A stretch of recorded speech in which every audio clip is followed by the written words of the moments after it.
Adaptive Release is a feature within Blackboard Ultra which allows instructors to control which content and assessments are available to students at what time. Here we can see a student completing an introductory video assignment which will gain them access to the rest of the course. With Adaptive Release, the instructor and the student work together to create a unique learning pathway.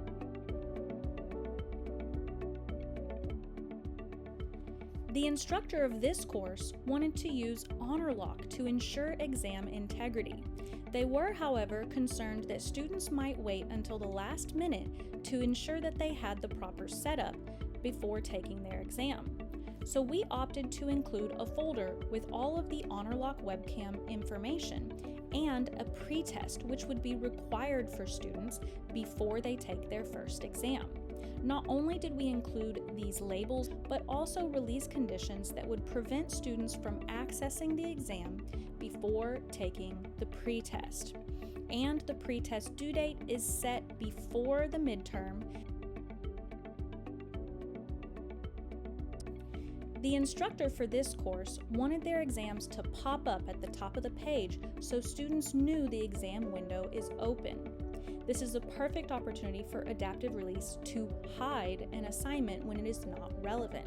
However, if Adaptive Release is set to the exam itself, it will hide the exam from the gradebook until it is visible to be taken. We do not want this because the students may become confused when they don't see an upcoming assignment in their gradebook. The workaround here is to set Adaptive Release conditions to the module itself as hidden, but have the exam visible. This way it will show up in the gradebook, but not on the page. We also can see that the exam is linked within the module, so when students are working through their course, they can see that they have an exam coming up, and the instructor of this course wanted to ensure that there were scaffolding opportunities for students who did not meet their learning objectives while not affecting those who did.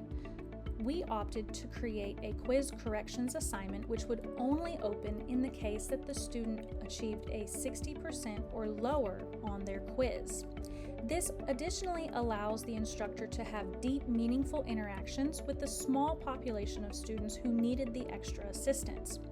This is additional credit and does not negatively affect the student. It is also not visible to all the students and only opens for students who met those requirements. This is why it does not have a due date, and it will not be visible in the gradebook. The instructor of this course has a group project as part of their core objectives. They did, however, note that many students would not participate in this project until the end of the semester.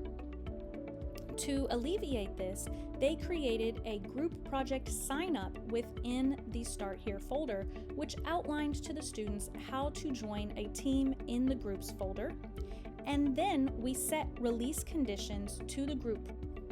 Within the group folder, the instructor wanted students to come to the table prepared, so we created an individual assignment where the student would have to go do library research and find a primary research article. Only then were they allowed to join the team in creating the outline of their paper.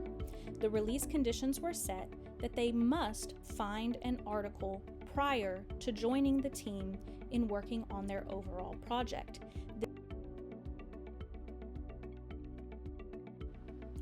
Another method of utilizing Adaptive Release without creating manual triggers, which may or may not become broken, is by utilizing forced sequence. When you select forced sequence within the settings of a module, it forces students to access or click on every single item within that module in order. So the students would not be able to skip around and would be forced to go from item to item in sequence. Thank you for joining us as we learn about Adaptive Release and work together to create better student learning outcomes.